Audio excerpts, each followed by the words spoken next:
আমিন আসতে বলা জুড়ে বলা নিয়ে মসজিদ ভাগ হয়েছে। দুঃখজনক বিষয় এগুলো। যে জুড়ে বলে বলুক, যে আসতে বলে বলুক, নামাজে আসতেই হইল, ঠিক কি না? মুসলমান, আপনি ছোটখাটো বিষয় নিয়ে মতপার্থক্য করে মসজিদ আলাদা করছেন বলে আজ ইসলাম বিরোধীরা ইসলামপন্থীদের উপরে কলবল চালানোর সাহস পেয়েছে। ফরজ নিয়ে তো মারামারি নেই, নফল নিয়ে গুতাগুতি। ফরজ নিয়ে তো মারামারি নেই, নফলে সফল যোগ। টুপির আকার আকৃতি নিয়ে গবেষণা হয় খুব। এখন টুপি দিয়ে আমরা ইসলাম যাচাই করে কয় এটা কৌমি টুপি, এটা আলিয়া টুপি, এটা জামাত টুপি, এটা হেফাজত টুপি, এটা ফুলতলি টুপি, এটা এই টুপি সেই টুপি। মুসলমান, তুমি টুপি দিয়ে ইসলাম যাচাই করো। এই জন্যই তো ইসলামপন্থীরা এখন মার খায়। নবীজিকে একবার সাহাবীরা জিজ্ঞেস করলেন, মা আকসারু মা ইউদখিলুন নাসান নার, ওগো আল্লাহর নবী, কোন জিনিসের কারণে মানুষ সব চাইতে বেশি জাহান্নামে যাবে? প্রাণ প্রিয় কমলগঞ্জ তথা মৌলভীবাজার বাসী, আপনারা সবাই কেমন আছেন? সবাই ভালো আছেন তো?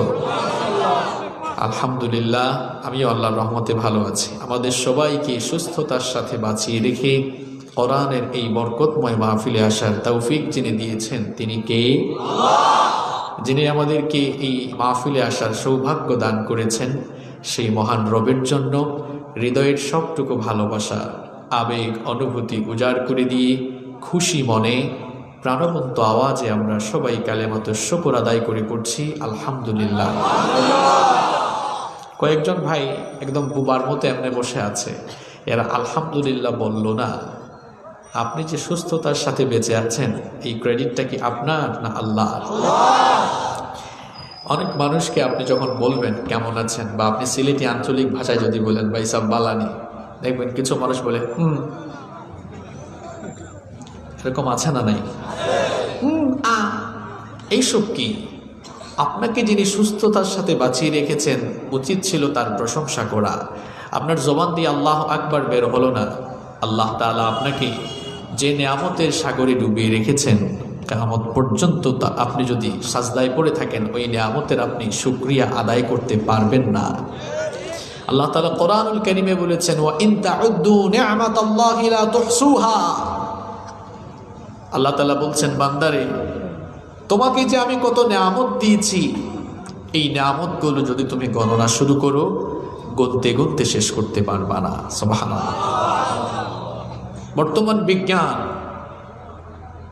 অনেক উন্নত এবং অনেক সমৃদ্ধির যুগে প্রবেশ করেছে।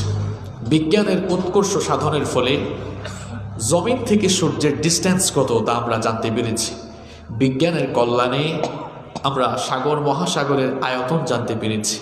কিন্তু বিজ্ঞান যতই উন্নত হয়েছে আর যতই হবে বা ভবিষ্যতে যতই হোক না কেন, বলেন তো পৃথিবীর বিজ্ঞান বা বিজ্ঞানীরা আল্লাহর নেয়ামতগুলো গুনে গুনে কখনো কি শেষ করতে পারবে? পারবে না। কারণ আল্লাহ কোরআনে বলেছেন, লা তুহসুহা, গণনা করতেই থাকবা, করতেই থাকবা, করতেই থাকবা, গুনতে গুনতে গুনতে গুনতে কোনোদিন শেষ করতে পারবা না। আল্লাহু আকবার। কোন নেয়ামতের কথা বলবো? আপনার 3.5 হাত বডির দিকে যদি আপনি তাকান, কি নেয়ামত আল্লাহ দিয়েছেন, কি নেয়ামত আল্লাহ দিয়েছেন, চোখে দেখতে পাচ্ছেন। 2টা চোখ আল্লাহ আপনাকে দিয়েছেন। সুবহানাল্লাহ, কত বড় নেয়ামত। আমার সামনে অনেকগুলো ক্যামেরা আছে।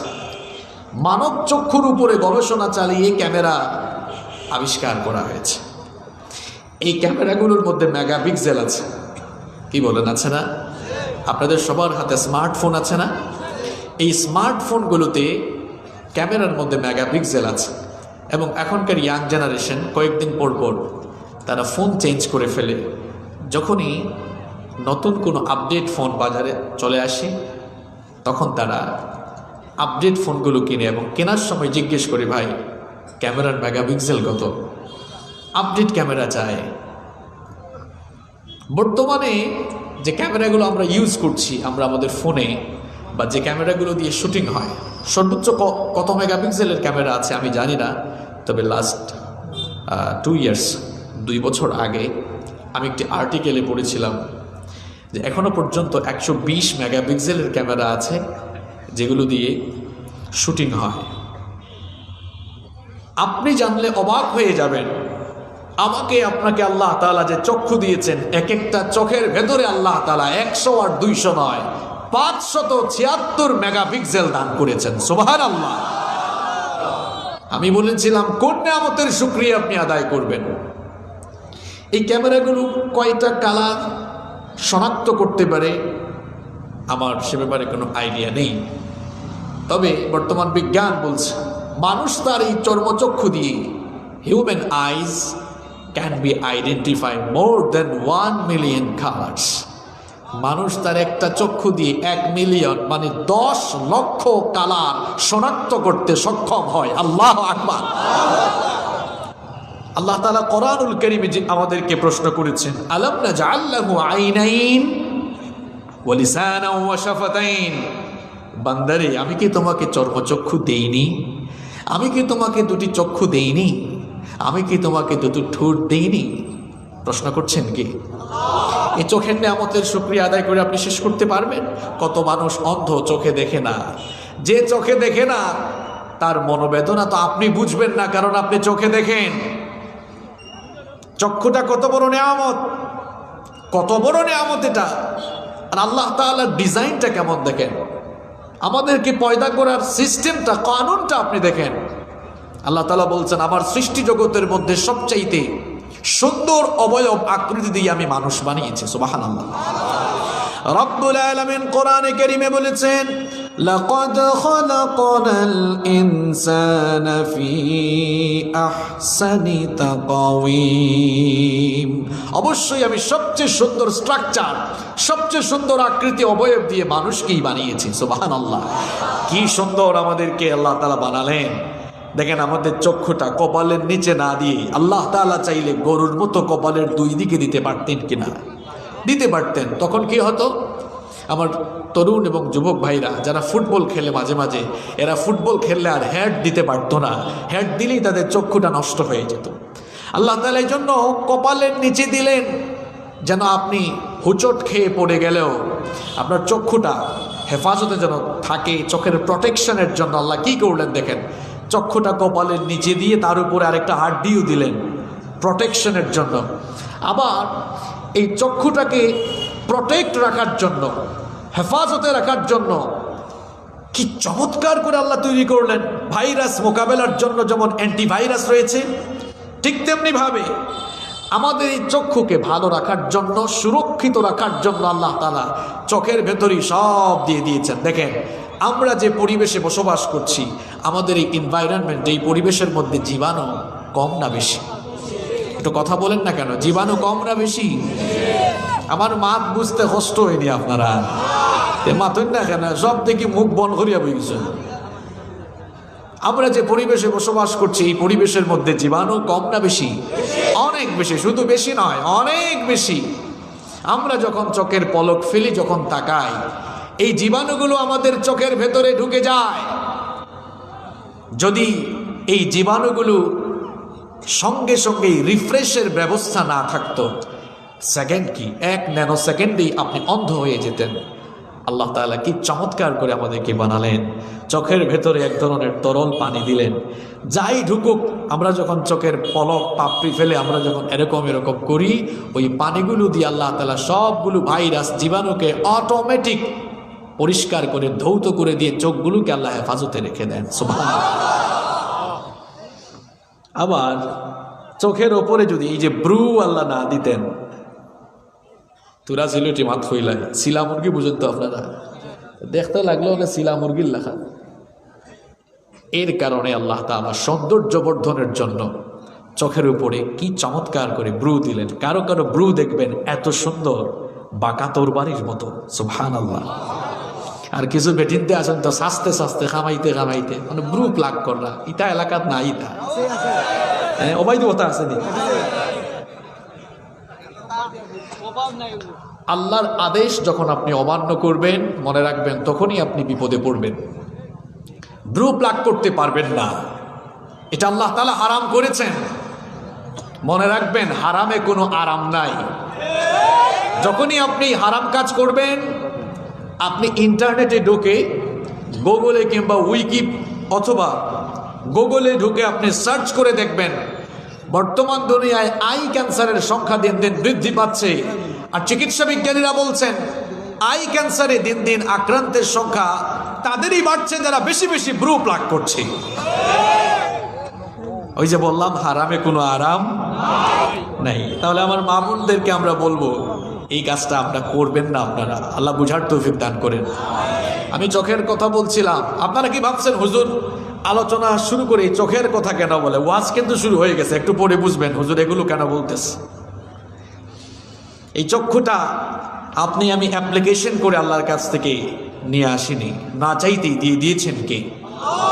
আরেকটু জোরে বলেন না, না চাইতেই দিয়েছেন কে? এই যে আমি কথা বলছি আপনারা শুনতে পাচ্ছেন, কান দিয়ে আপনারা শুনতে পাচ্ছেন। এই কানের মধ্যে 1 লক্ষ শ্রবণ কোষ রয়েছে, যার কারণে আমরা শুনতে পাই। এই শ্রবণ শক্তি, দর্শন শক্তি, এটাও আল্লাহর নিয়ামত। কারণ পৃথিবীর বহু মানুষ কানে শোনে না, আর আপনি শুনতে পাচ্ছেন। নিয়ামতটা কার? এই নিয়ামতটা আল্লাহ। আপনি কানে শুনতে পান, অনেক মানুষ শুনতে পায় না। মানুষ শ্রবণ শক্তি লাভ করে আগে, দর্শন শক্তি লাভ করে পড়ে। মানুষ দেখার শক্তি লাভ করে পড়ে, শ্রবণ শক্তি লাভ করে আগে। হিউম্যান এমব্রয়লজি নিয়ে যারা রিসার্চ করছেন তারা বলছেন a child gets hearing before 16 weeks of birth। একটি সন্তান পৃথিবীতে আসার আগে, যখন সে মায়ের পেটে থাকে, জন্মের 4 সপ্তাহ, জন্মের 16 সপ্তাহ, 1 মাসে কয় সপ্তাহ হয়? 4 সপ্তাহ। তাহলে 16 সপ্তাহে কয় মাস হয়? একটি শিশু যখন মায়ের পেটে থাকে, জন্মের 16 সপ্তাহ, 4 মাস আগেই মায়ের পেটে থাকাকালীন সে শুনতে পায়। সুবহানাল্লাহ। আপনারা বলবেন হুজুর তো বিজ্ঞান তো অনেক এগিয়েছে। হ্যাঁ এগিয়েছে, কিন্তু বিজ্ঞান কোরআনের চাইতে এখনো আগাতে পারে। একজন মানুষ যখন মায়ের পেটের ভেতরে থাকে, জন্মের 4 মাস আগে থেকেই সে শ্রবণ শক্তি লাভ করে থাকে। যখন সে তার মায়ের পেটে থাকে, পৃথিবীতে আসার 4 মাস আগ থেকেই সে শ্রবণ শক্তি লাভ করে। বর্তমান বিজ্ঞান এই তথ্য আমাদেরকে কিছুদিন আগে জানিয়েছে। আর আপনার আমার ঘরের ভেতরে আল্লাহর যে কালাম রয়েছে, বিজ্ঞানময় এই গ্রন্থে, সাইন্টিফিক এই বুক, বিজ্ঞানময় এই গ্রন্থে রব্বুল আলামিন 1500 বছর আগে এই কথা আমাদেরকে জানিয়েছেন।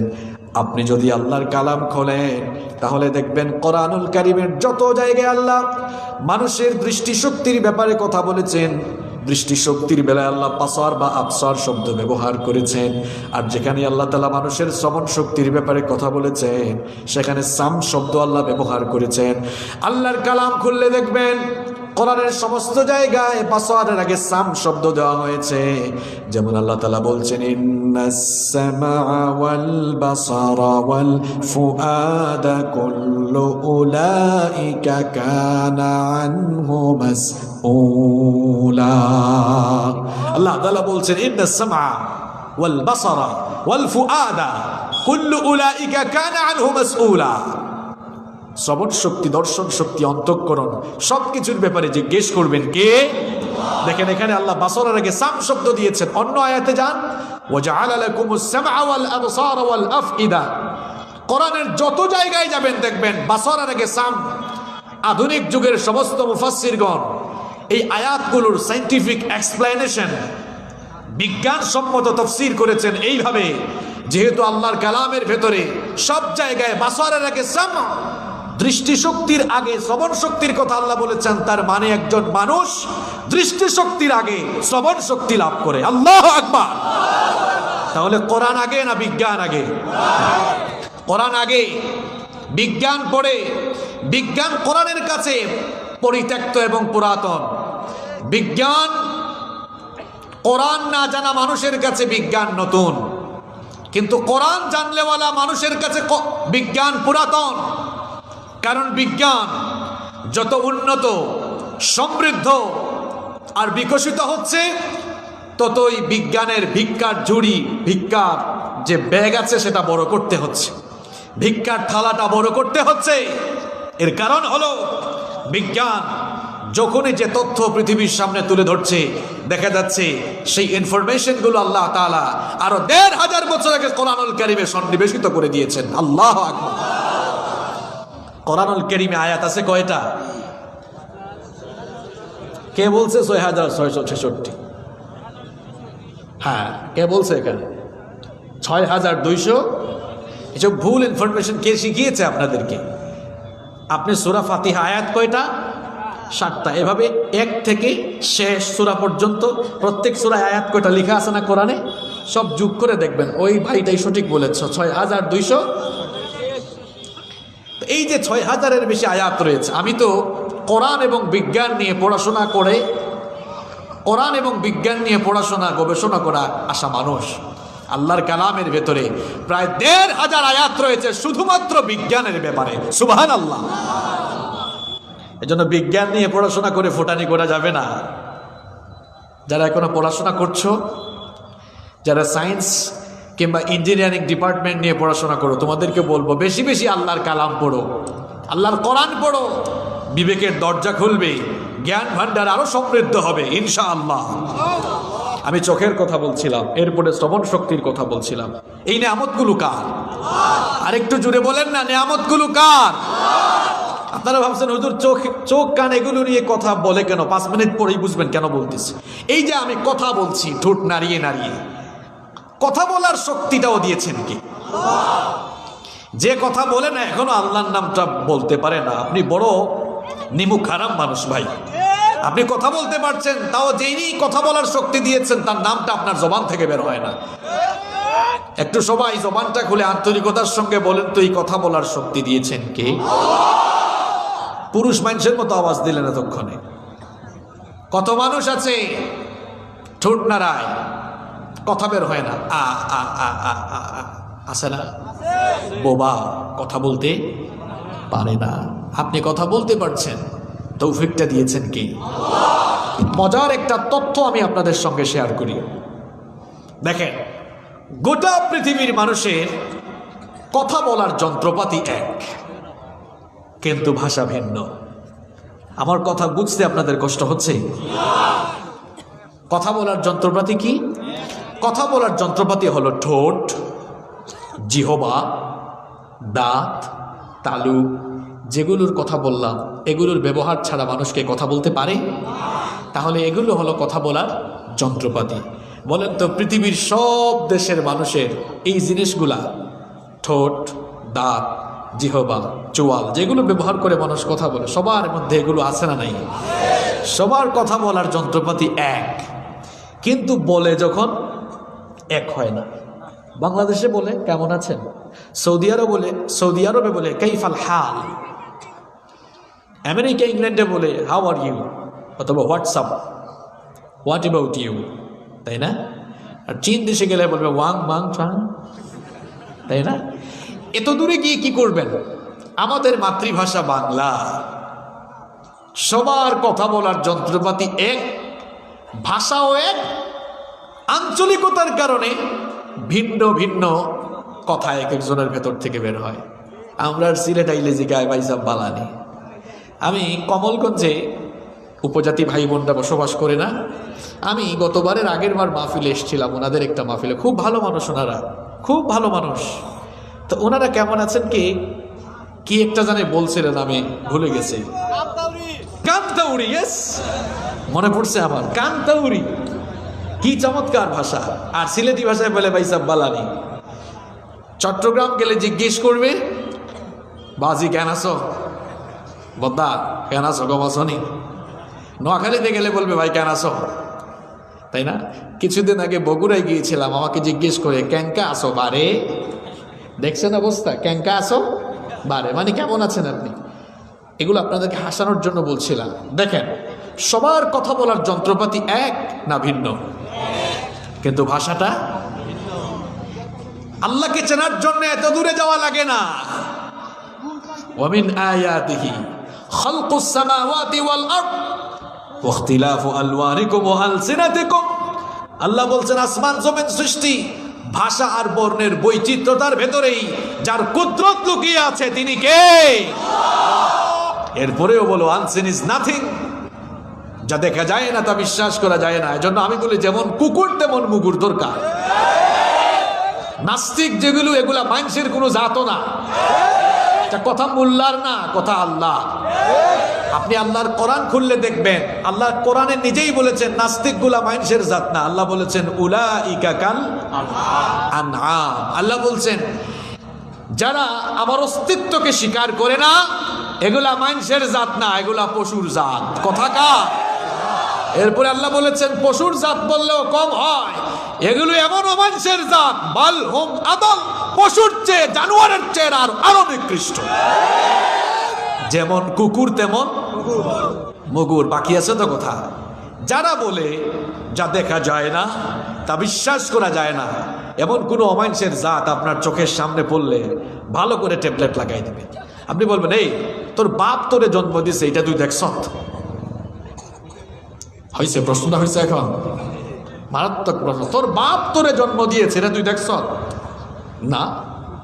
তো তুই যে বললি যা দেখা যায় না তা বিশ্বাস করা যায় না, তো তোর বাপ তোরে জন্ম দিয়েছে, তুই যেহেতু এটা দেখোস নাই তার মানে তুই একটা বেজন্মা, কারণ তুই তো বিশ্বাস করিস না। এই যে জবান দিয়ে কথা বলতে পারছি এই নিয়ামতটাও কার? চক্ষু, কান, জবান, এই তিন বিষয়ের ওয়াজ হবে আজকে। ওয়াজের বিষয় কি? কথা বলেন না কেন? আপনারা বলতেছেন হুজুর এটা কি বিষয় শোনাইলো? যে তিনটা বিষয় বলেছি পৃথিবীতে এই তিনটা জিনিস দিয়ে গুনাহ হয় সবচেয়ে কম না বেশি? এবার বুঝতে পারছেন? এই নিয়ামতগুলো দিয়েছেন কে? আমার যুবক ভাইরা যারা এসছো তোমাদেরকে বলবো এই তিনটা অঙ্গের হেফাজত করলেই ম্যাক্সিমাম গুনাহ থেকে তুমি বেঁচে যাবে। আল্লাহু আকবার। এই জবান আল্লাহ দিয়েছেন, এই জবানের আমরা অপব্যবহার করছি। আর পৃথিবীতে গুনাহের সবচেয়ে বড় ফ্যাক্টরির নাম জবান। সবচেয়ে বড় ফ্যাক্টরির নাম। আপনি বলবেন হুজুর এটা কেমন কথা শোনাইলেন? আজকে গতানুগতিক ওয়াজ হবে না, বিবেক নাড়ানো কিছু কথা বলবো ইনশাআল্লাহ। বুঝে থাকলে না, এখনো তো বুঝেন নাই, মানে আমার কথাটা বুঝে থাকলে একটু আওয়াজ দেন তো। আমি কি বলেছি? পৃথিবীতে গুনাহের সবচেয়ে বড় ইন্ডাস্ট্রি বা ফ্যাক্টরির নাম কি বলছি? জবান। আপনি বলবেন হুজুর এটা কেমন কথা বললেন? আপনি দৈনিক যত গুনাহ কামান সবচেয়ে বেশি গুনাহ হয় এই জবান দিয়া। মানুষ মিথ্যা বলে ঠ্যাং দিয়া না জবান দিয়া? এ কথা বলছেন না কেন? আমি যে কথা বলছি আমি কি বানাই বানাই বলতেছি? আপনাকে বুঝাই দিচ্ছি তো আমি। মানুষ মিথ্যা বলার সময় ঠ্যাং দিয়া কয় না জবান দিয়ে কয়? গীবত করার সময় জবান দিয়ে না ঠ্যাং দিয়ে? চুগলখুরি করার সময় হাত দিয়ে না জবান দিয়ে? ইসলামের বিরুদ্ধে কথা বলার সময় কি দিয়ে? কোরআনের বিরুদ্ধে কথা বলার সময় কি দিয়ে? মানুষকে তুচ্ছতাচ্ছিল্য করে কথা বলে কি দিয়ে? এক হুজুর আরেক হুজুরের ওয়াজ বন্ধের সুপারিশ নিয়ে যায় বলে কি দিয়ে? দেখছেন কারবার? এরকম কারবার আছে না নাই? টুপি লাগাইয়া হুজুর হয়ে হুজুরের মাহফিল বন্ধ করার জন্য যায়। শয়তান হাসে, আল্লাহ আমি কি রিটায়ার্ডে চলে গেলাম নাকি? কারণ আমার শয়তানের দায়িত্ব এরা নিয়ে ফেলেছে। যেই সকল ভাইয়েরা দাড়ি রেখে টুপি লাগিয়ে জুব্বা পরে হুজুর হয়ে আরেক হুজুরের মাহফিল বন্ধের জন্য প্রশাসনের কাছে যান, প্রশাসনের ভাইরাও যেমন হাসে শয়তানও আপনাদের কর্মকাণ্ড দেখে হাসে। শয়তান বলে আমি কি রিটায়ার্ডে চলে গেলাম নাকি? আমার শয়তানের দায়িত্ব এরা পাইল কেমনে? আছে না নাই? কি আজীব অবস্থা। আজকে ওয়াজ মাহফিলের এই প্যান্ডেলগুলোকে আমরা অপবিত্র বানিয়ে ফেলেছি। উচিত ছিল এখানে বসে কথা বলার সময় হেদায়েতি কথা বলা। আমরা উঠেই অমুকের বিরুদ্ধে তমুকের বিরুদ্ধে কথা বলছি, আর পাবলিক লক্ষ লক্ষ টাকা খরচ করছে এই মাহফিলের জন্য।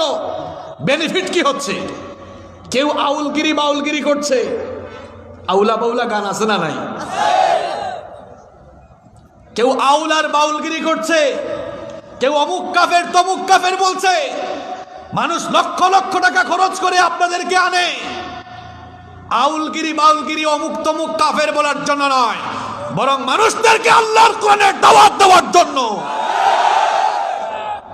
কিছু বিষয় সিলেক্ট করে নিয়েছে যেগুলা দিয়ে মানুষের মধ্যে খালি ফাসাদ বাড়ানো যায়, আর বিষয় পাও না মিয়া। নামাজের ওয়াজ কোথায় গেল? আখিরাতের ওয়াজ কোথায় গেল? কবরের ওয়াজ কোথায় গেল? চরিত্র গঠনের ওয়াজ কোথায় গেল? জিহাদ ফি সাবিলিল্লাহর ওয়াজ কোথায় গেল? শাহাদাতের ওয়াজ কোথায় গেল? ওয়াজ আর পাও না, খালি মানুষের মধ্যে গঞ্জাম লাগানোর ওয়াজ করো, ঠিক কি না? আমাদের গুতাগুতির কারণে ইসলাম বিদ্বেষীরাও হাসে, কয় আমরা এখন রিটায়ার্ড। আলেমে দোলাদুলি এখন কম না বেশি? আগে আপনারা আমাদের কাছে দোয়া চাইতেন, হুজুর একটু দোয়া কইরেন। এখন অবস্থা বেশি ভালো না, আমরাই বলতে হবে কয়েকদিন পর, আপনারা আমাদের জন্য দোয়া করেন, আমরা যেন একটু ঠিকঠাক থাকতে পারি। আরে বাপরে বাপ, আমরা একজন আর একজনে দেখতেই পারি না। একজন আর একজনকে দেখতে সালামও দেয় না। তুই কইমি যা, তুই ফুলতলি, তুই আলিয়া। কি আমি কি মিথ্যা বলছি? কথা বলেন। এক ভাই মায়ের খেলে কয়, তো কি হয়েছে? তো আমার না। মিয়া সাহেব আপনি বুঝলেন না, আপনার আরেকজন আলেম ভাই মার খেয়েছে, আপনি কথা বলেন নাই। মনে রাখিয়েন, পরের সিরিয়ালটা কিন্তু আপনার। আপনি বুঝেন না? না, ঐক্যের শক্তি কি আপনি বুঝেন না? একটা লাঠি যদি আপনার হাতে দেওয়া হয়, একটা লাঠি ভেঙে ফেলা খুব সহজ। আপনাদের হাতে একটা লাঠি দিলে ভাঙা সহজ না কঠিন? এখন যদি 1000 লাঠি আপনাদের হাতে দেওয়া হয়, কুতাকুতি শুরু হবে, ভাঙা যাবে। এই কথা কেন বললাম? বাংলাদেশের আলেম ওলামা যতদিন ঐক্যবদ্ধ না হয়ে দলাদলি করবেন, লাঠির উদাহরণ কেন দিলাম? একটা লাঠি ভাঙা যেমন সহজ, ঠিক তেমনি ভাবে বিচ্ছিন্ন থাকলে আপনার মেরুদণ্ড ভেঙে ফেলা সহজ হবে। আপনি যদি বিচ্ছিন্ন থাকেন, ইসলাম বিরোধীরা যখন যাকে ধরবে মেরুদণ্ড ভেঙে দিবে। আর 1000 লাঠির মতো যদি ঐক্যবদ্ধ থাকতে পারেন, ইসলাম বিরোধীরা নির্যাতন নিপীড়ন চালানো তো দূরের কথা, ইসলামের শিআরের উপরে আক্রমণ করে কথা বলার সাহসও পাবে না।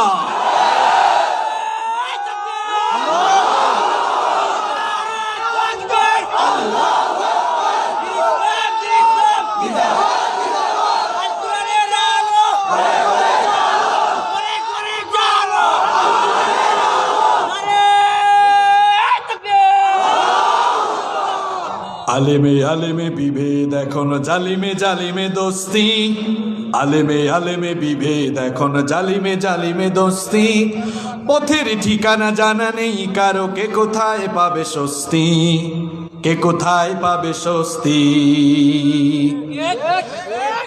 সালাতে কোথায় দুহাত বাঁধবে নাভির উপরে বুকে, আমিন বলবে চুপিসারে নাকি সজরে আওয়াজ ফুকে। পাবলিক নামাজ পড়ে না, কেমনে নামাজে আর পেই কামে না করবে, এটা নিয়ে মারামারি নাই। হাত কে কোথায় বাঁধবে এটা নিয়ে মারামারি। আরে ভাই, যার মন চায় বুকে হাত বাঁধুক, যার মন চায় নাভির উপরে বাঁধতে দেন, মানুষ নামাজে আসুক, ঠিক কি না? হজ আর ওমরা করেছেন, কে কে হাত তোলেন? এত কম? আচ্ছা হাত নামান। যারা যেতে পারি নাই, আল্লাহ আপনি আমাদের সবাইকে যাওয়ার তৌফিক দেন। না গেলেও তো আপনারা ইউটিউবে ভিডিও দেখেন না, ফেসবুকে দেখেন না? দেখবেন আপনারা হারামাইন শরীফাইনে নামাজ আদায় হচ্ছে, কেউ বুকের উপরে, কেউ নাভির উপরে। আলহামদুলিল্লাহ, আমিও তো একাধিকবার গিয়েছি, অসংখ্যবার মসজিদে হারামে নামাজ পড়েছি, মসজিদে নববীতে আমি নামাজ পড়েছি, নিজের চোখে সেই চিত্রগুলো দেখেছি। কোনো ঠেলাঠেলি আছে? মারামারি আছে? আমাদের দেশে তো ঠেলাঠেলি এমন, এগুলা নিয়ে মসজিদ ভাগ হয়ে গেছে এখন, আছে না নাই? আমার এক ছোট্ট গল্প মনে পড়েছে, আমি কি বলবো? ও আব্বাও হল, ভাইও হল, কিচ্ছা একটা মনে পড়ছে, কইতাম নি।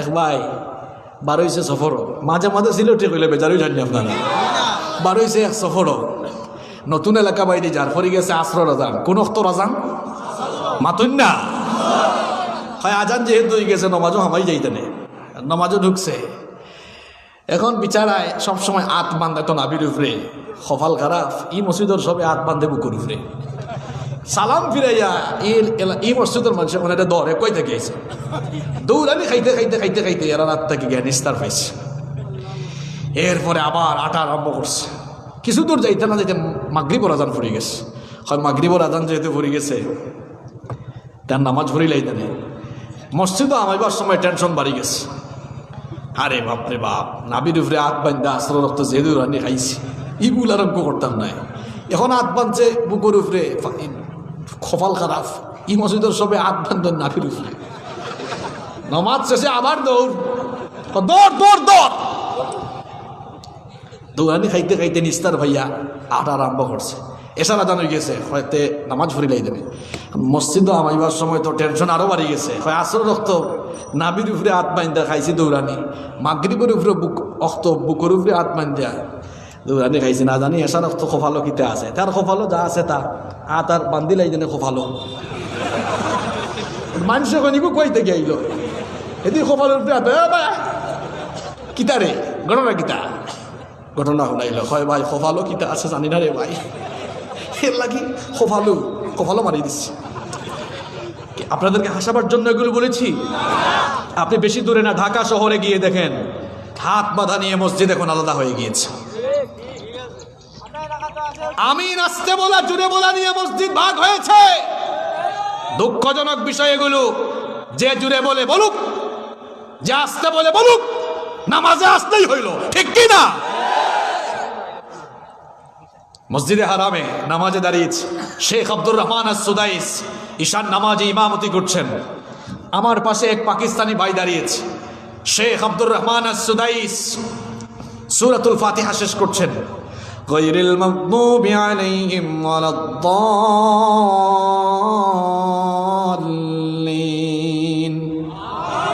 আমি আস্তে করে বললাম আমিন আর আমার পাশে পাকিস্তানি সে বলতেছে আমিন কারণ নামাজের পরে আমি তারে বলি নাই কি রে তোর কি তেল বেশি হয়েছে নাকি এত জোরে বললি কেন পাকিস্তানিও আমাকে বলে নাই এই তুই আসতে বললি কেন খাস নাই কিছু কেউ কাউকে কিছু বললাম না চলে গেলাম this is the beauty of Islam এটাই ইসলামের সৌন্দর্য মুসলমান আপনি ছোটখাটো বিষয় নিয়ে মতপার্থক্য করে মসজিদ আলাদা করছেন বলে আজ ইসলাম বিরোধীরা ইসলামপন্থীদের উপরে কলবল চালানোর সাহস পেয়েছে ফরজ নিয়ে তো মারামারি নেই নফল নিয়ে গুতাগুতি ফরজ নিয়ে তো মারামারি নেই নফলে সফল যোগ টুপির আকার আকৃতি নিয়ে গবেষণা হয় খুব এখন টুপি দিয়ে আমরা ইসলাম যাচাই করে কয় এটা কৌমি টুপি এটা আলিয়া টুপি এটা জামাত টুপি এটা হেফাজত টুপি এটা ফুলতলি টুপি এটা এই টুপি সেই টুপি মুসলমান তুমি টুপি দিয়ে ইসলাম যাচাই করো এই জন্যই তো ইসলামপন্থীরা এখন মার খায়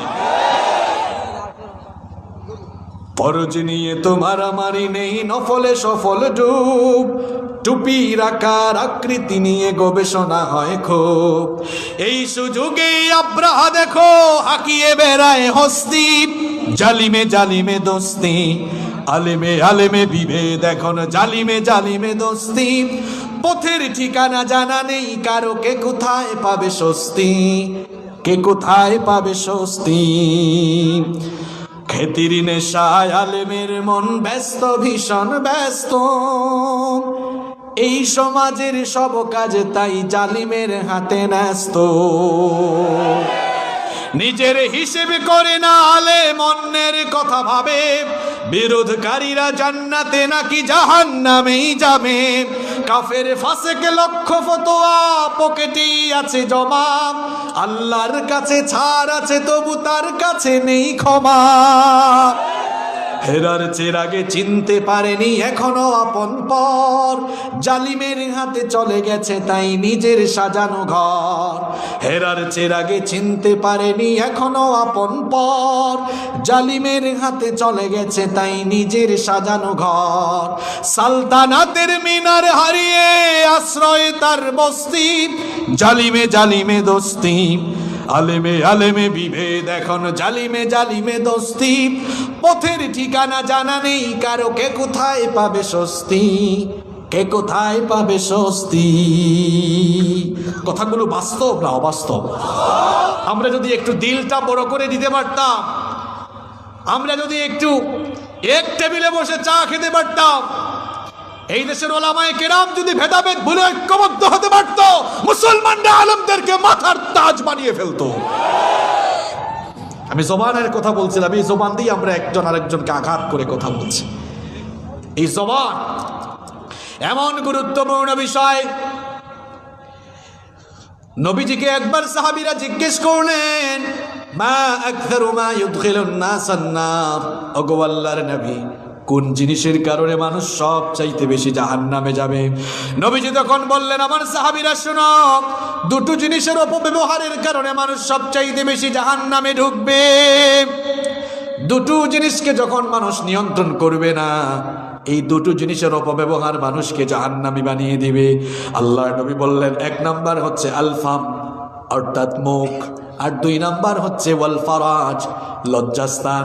এই দুটো জিনিসের অপব্যবহার যারা করবে তারা জাহান্নামে যাবে। আবার এই দুটো জিনিসের অপব্যবহার না করে কেউ যদি এই দুটো জিনিসের হেফাজত করে, দুটো জিনিসের পবিত্রতা রক্ষা করে, বুখারীর বর্ণনায় নবীজি সুসংবাদ দিয়ে বললেন, মাই ইয়াদমানলি মা বাইনা লাহইহি ওয়া রিজলাইহি আদমানু লাহুল জান্নাহ। আল্লাহর নবী বললেন, যদি আল্লাহর কোনো বান্দা তার লজ্জাস্থান আর মুখ এই দুটো জিনিসকে যদি হেফাজত করে, কন্ট্রোল করে, পবিত্র রাখে, আমি আল্লাহর নবী বলছি, এই দুটো জিনিসের জিম্মাদারি যারা গ্রহণ করবে, কাল কিয়ামতের দিন আমি নবী নিজেই তাদের জন্য জান্নাতের জিম্মাদার হয়ে যাব। আপনি এটাকে কন্ট্রোল করেন, এই জবানটা কন্ট্রোল করেন।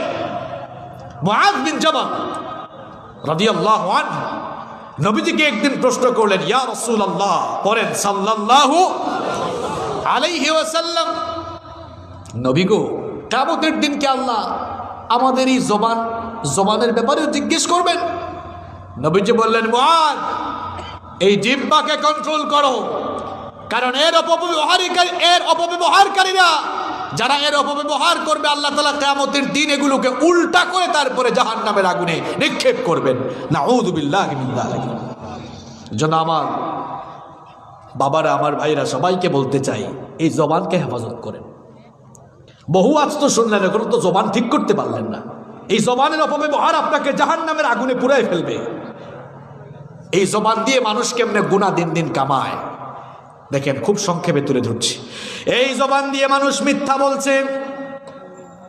বলেন, মিথ্যাবাদী মানুষ আমাদের সমাজে আছে না নাই? আর একটু জোরে বলেন, আছে না নাই?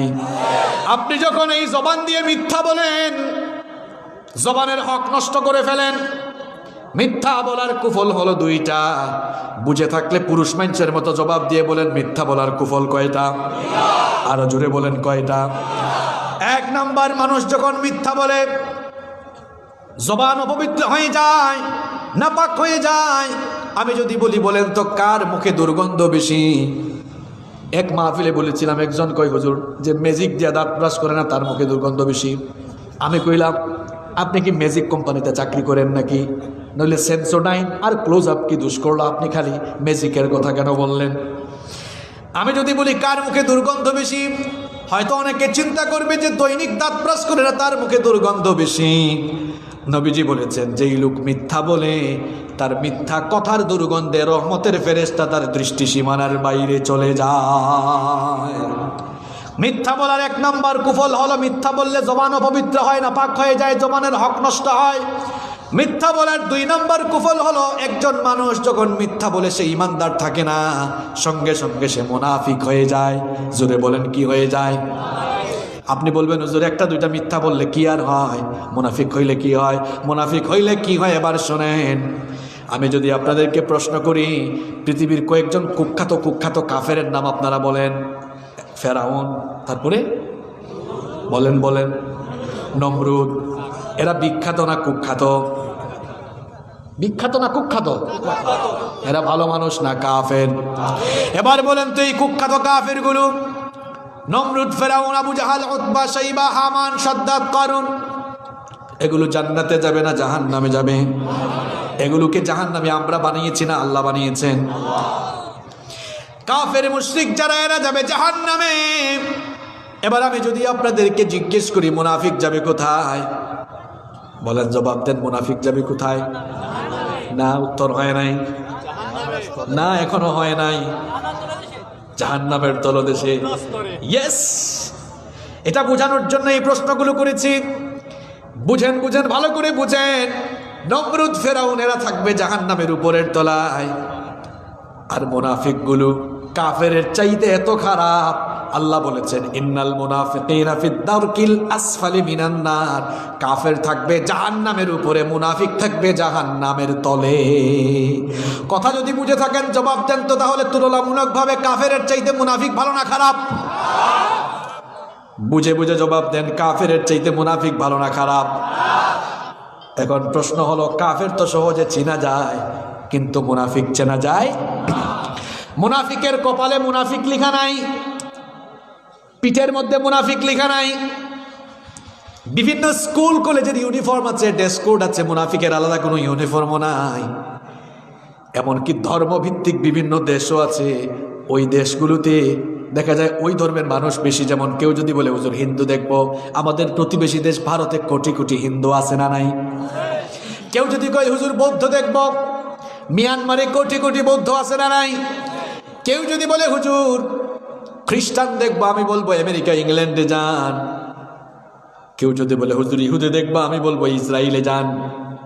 কেউ যদি আবার প্রশ্ন করে বলে হুজুর মুনাফিক দেখবো, কোন দেশে যাব?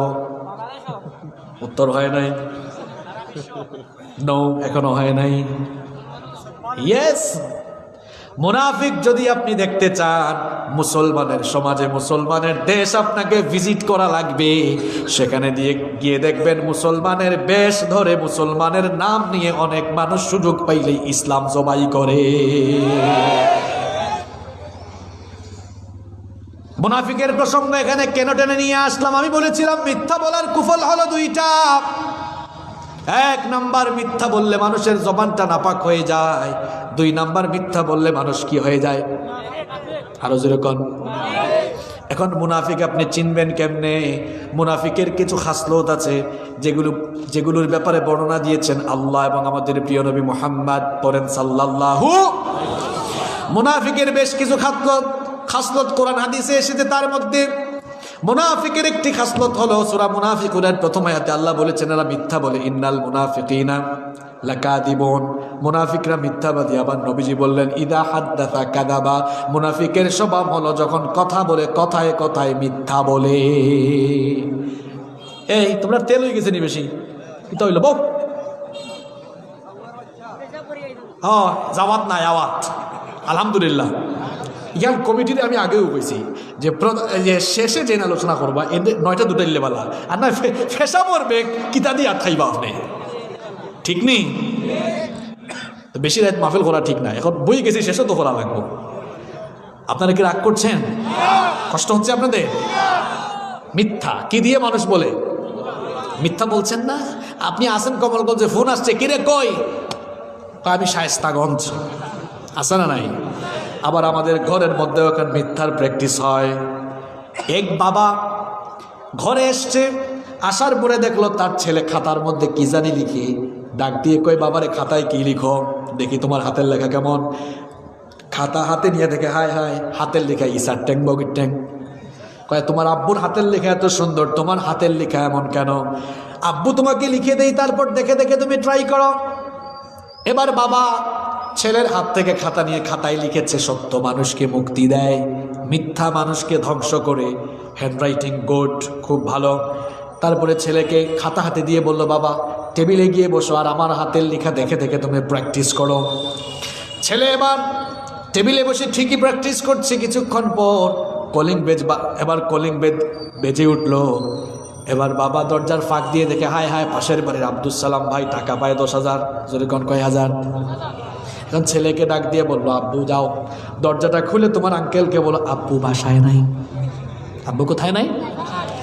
ছেলেও আবার খুব পাকনা, ছেলে বলে আব্বু খাতায় তো লিখে দিলেন সত্য মানুষকে মুক্তি দেয়, মিথ্যা মানুষকে ধ্বংস করে, এখন আপনি নিজেই আমাকে কেন আবার মিথ্যার চর্চা করাচ্ছেন?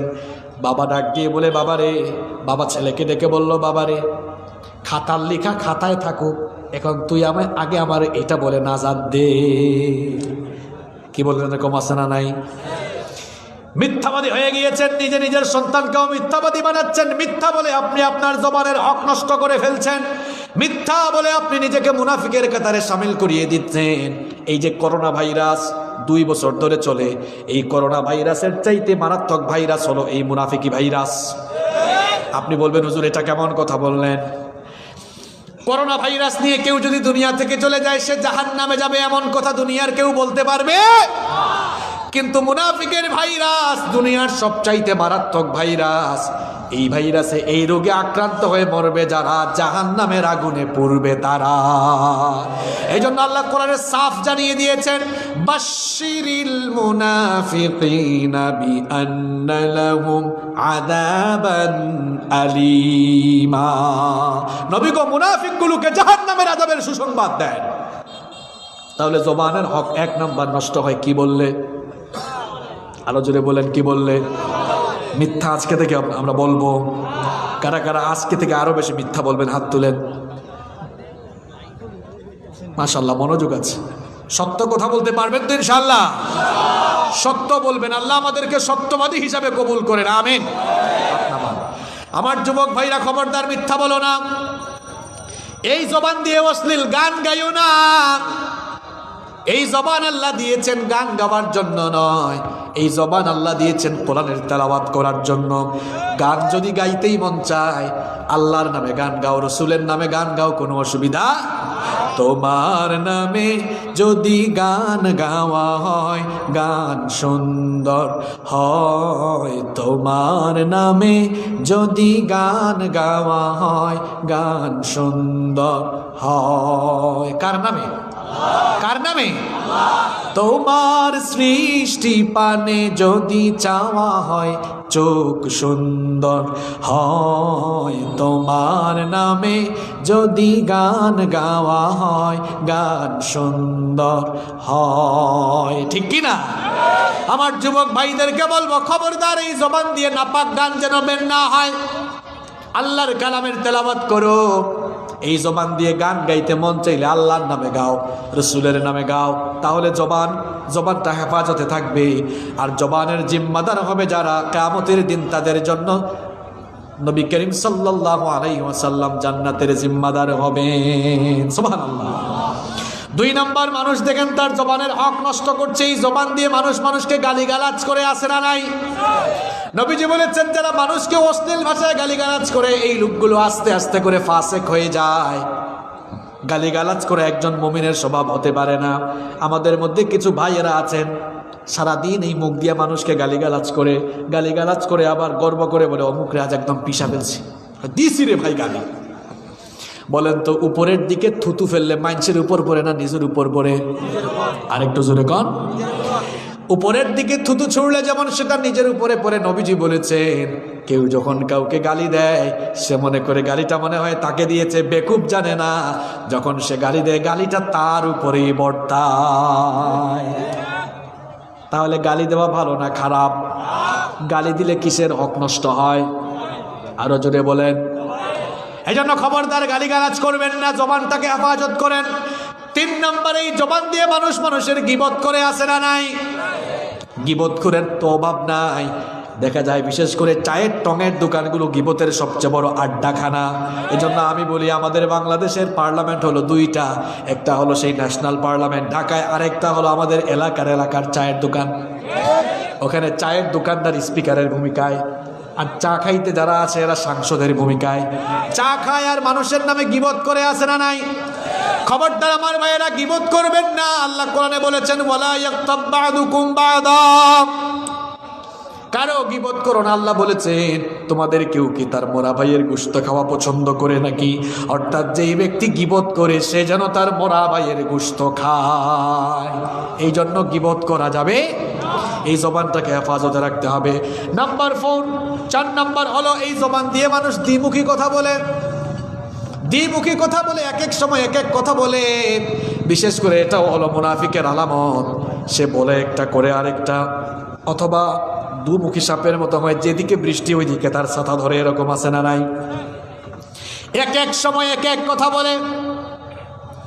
মসজিদে গিয়ে টুপি লাগাইয়া তারপরে দেখা যায় আল্লাহ আল্লাহ জপে, আবার গানের কনসার্টেও তারে পাওয়া যায়, আছে না নাই?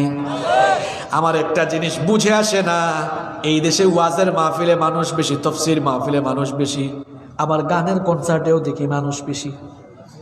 16ই ডিসেম্বর আমি একজনকে প্রশ্ন করলাম, ভাই এখানেও মানুষ ওইখানেও মানুষ, ঘটনাকে কয় হুজুর এক মানুষ দুই জায়গায় যায়, আছে না নাই? লাগবে না, এগুলো নিয়ে যান, লাগবে না। এই যে এদিকেও থাকে ওইদিকেও থাকে, এরা লক্ষণ ভালো না, লক্ষণটা মুনাফিকি লক্ষণ। অনেক মানুষ আছে দেখবেন ওয়াজ মাহফিল তাফসীর মাহফিলের আয়োজন হলে একেবারে হুজুরের পাশে বসে, আবার গানের কনসার্টের আয়োজন হলে ওখানেও গিয়ে দেখা যায় চেয়ার দখল করে বসে। এই খাসলতগুলো ইমানদারের নয়, খাসলতগুলো মুনাফিকের। খাসলত টাকার, আরেকটু জোরে বলেন। এটা মনে হয় কোরআনে নাই। আল্লাহ বলেছেন ওয়া ইযা লাকুল্লাযীনা আমানু ক্বালু আমান্না ওয়া ইযা খালাউ ইলা শায়াতিনিহিম ক্বালু ইন্না মাআকুম ইন্নামা নাহনু মুস্তাহজিউন। আল্লাহ বলছেন এই মুনাফিক মার্কা স্বভাবের লোক যারা ইমানদারদের সাথে মিলিত হলে তারা বলে আমরা তোমাদের সঙ্গে আছি, আবার শয়তানের সঙ্গীদের সাথে মিলিত হলে কয় আমরা তোমাদের সঙ্গেও আছি। দেখবেন এদের খাসলত হলো এমন, এদের স্বভাব হলো এমন। দেখবেন আমাদের দেশে আপনারা মাদক বিরোধী বিভিন্ন সমাবেশ হয়, বিভিন্ন অনুষ্ঠান হয়, কি হয় না? আজীব কারবার। কিছু মানুষ আমাদেরকে বলে হুজুর এই যে দেখেন মাদক বিরোধী সমাবেশের প্রধান অতিথি যে রাতের বেলা মাদক কারবারিদের সিন্ডিকেটে ভাগ বসায়, সে দেখছেন কারবার। যৌতুক বিরোধী সমাবেশ, মাদক বিরোধী সমাবেশের প্রধান অতিথি রাতের বেলা আবার মাদকের বস্তারা গিয়ে বলে ভাগ দেয়, আছে না নাই? এই যে জবান দিয়ে আমরা দ্বিমুখী কথা বলি একটা করি আর একটা, এটার কারণে আমাদের জবানের হক নষ্ট হয়। আলোচনা শুরু করেছিলাম দুনিয়ার সবচেয়ে বড় পাপের কারখানার নাম হলো জবান। এই জবান দিয়ে মানুষ সবচেয়ে বেশি পাপ কামাই করে। দেখেন 4টা পয়েন্ট বলে ফেলেছি। মিথ্যা বলে, মিথ্যা সাক্ষ্য দেয়, মিথ্যা সাক্ষ্য আছে না নাই? মিথ্যা সাক্ষ্য দিতে দিতে আমরা এত নিচে নেমে গিয়েছি, কোরআনের মুফাসসিরদের বিরুদ্ধে মিথ্যা সাক্ষ্য দিয়ে তাদেরকে আমরা বন্দী করে রেখেছি। মিথ্যা বলি, মিথ্যা সাক্ষ্য দিই, জবানের হক শেষ, নাপাক বানিয়ে ফেলেছি আমরা এই জবানকে। 2 নাম্বার বলেছি আমরা গীবত করি, 3 নাম্বার বলেছি আমরা এই জবান দিয়ে গালিগালাজ করি, 4 নাম্বার বলেছি এই জবান দিয়ে আমরা এক এক সময় এক এক কথা বলি, এরপরে 5 নাম্বার এই জবান দিয়ে আমরা মানুষের চুগলখুরি এলাকায় নাই। আপনারাই বলছেন আছে, আমার কোনো দোষ নাই। নবীজি বলেছেন চুগলখুর যারা জান্নাতে ঢুকতে পারবে না তারা। এরা মানুষে মানুষে দ্বন্দ্ব লাগিয়ে দিয়েছে, ঘরে ঘরে আগুন লাগিয়ে দিয়েছে। এই চগলখুরদের জন্য জান্নাত হারাম করে দিয়েছেন কি? এরপরে দেখেন 6 নাম্বার, জবানের হক কেমনে নষ্ট হয়? এই জবান দিয়ে আমরা মানুষকে আঘাত করে কথা বলি, এই জবান দিয়ে আমরা মা বাপকে কষ্ট দেই, জবান দিয়ে আমরা মা বাবার সঙ্গে ঝিরকি দিয়ে গলা বড় করে কথা বলি। যুবক ভাইরা, তরুণ ভাইরা, মা বাবার সঙ্গে কেন এমন কর্কশ ভাষায় কথা বলো? আল্লাহ তো শিখিয়েছেন ওয়াকুল লাহুমা কওলান কারীমা। যুবক ভাইয়েরা, তরুণ ভাইয়েরা, আল্লাহ শিখাচ্ছেন তোমাকে তোমার মা বাবার সামনে বিনয়ী হয়ে মার্জিত ভাষায়, ভদ্র ভাষায়, সম্মানের সঙ্গে কথা বলো। অর্ডার টাকা আরো আসতে বলেন। 2 মাস ধরে জার্নি করতে করতে না ঘুমাইয়া এখনো উঁচা কণ্ঠে কথা বলছি। এই এলাকা ওই এলাকা থেকে এসে জবান দিয়ে কথা বের হয় না আপনাদের। আবার ঠিকও গেছে, যাই হোক, ঠিক যে ভাই বলছে ওনার জবান ঠিক আছে, বাকিদের অবস্থা কি? এই জবান দিয়ে আমরা মানুষকে কটু কথা বলি, কষ্ট দিই। মনে রাখবেন লাঠির দাগ তাড়াতাড়ি শুকায়, কিন্তু কথার দাগ তাড়াতাড়ি শুকায়। এটা বড় মারাত্মক জিনিস। দুইটা ঘটনা আমি আপনাদেরকে শোনাই, মনোযোগ আছে না গেছে? নবীজি সাহাবীদেরকে নিয়ে বসে আছেন, এক মহিলার লাশ যাচ্ছে। সাহাবীরা বললেন, ওগো আল্লাহর নবী, এই মহিলা বড় নামাজি ছিল, খুব রোজাদার ছিল, যাকাত দিত, অনেক বেশি দান খয়রাত করত, মহিলা অনেক ইবাদত গুজার ছিল, কিন্তু এই মহিলার জবান তার প্রতিবেশীকে কষ্ট দিত, অর্থাৎ মহিলা তার জবান দিয়ে তার আশপাশের মানুষগুলিকে সবসময় কষ্ট দিত। নবীজি তখন বললেন, আমার সাহাবীরা শোনো, যতই নামাজ রোজা যতই ইবাদত বন্দেগী করে যাক না কেন, এই জবান দিয়ে মানুষকে কষ্ট দেওয়ার কারণে তার সমস্ত আমল বৃথা হয়ে গেল, জাহান্নামে যাবে। কি বুঝলেন? আমাদের মধ্যে অনেক নামাজি আছে, দেখবেন মুখ খারাপ আছে না নাই? কি করছেন আপনি? এই মুখটা খারাপ বানায় এত সব আমলকে আপনি বরবাদ করে দিচ্ছেন। মানুষের হক, এটা কিন্তু মারাত্মক। হক হলো দুই প্রকার, জুড়ে কোন কয় প্রকার? একটা হলো হাক্কুল ইবাদ, আল্লাহর হক, একটা হচ্ছে হাক্কুল্লাহ, আল্লাহর হক। দুই নম্বর হলো হাক্কুল ইবাদ, বান্দার হক। মনে করেন আপনি নামাজ আদায় করেছেন, নামাজি ভুল ভ্রান্তি করেছেন, বা আল্লাহর কোনো ইবাদত আদায় করতে গিয়ে ভুল ভ্রান্তি করে ফেলেছেন, এই হকটা কার? আল্লাহর কাছে মাফ চাইলে আল্লাহ মাফ করে দিতেও পারেন। কিন্তু আপনি যে মানুষের হক নষ্ট করেছেন, গালিগালাজ করেছেন, গীবত করেছেন, চুগলখুরি করেছেন, আপনি যে মানুষের জায়গা জমি দখল করে নিয়েছেন, চাঁদাবাজি টেন্ডারবাজি করেছেন, আপনি যে জনগণের মাল হরণ করে ফেলেছেন, আত্মসাৎ করে ফেলেছেন, এটা কিন্তু আল্লাহর হক না, বান্দার। আরেকটা হাদিস আমার মনে পড়ে গেল, বলবো আমি।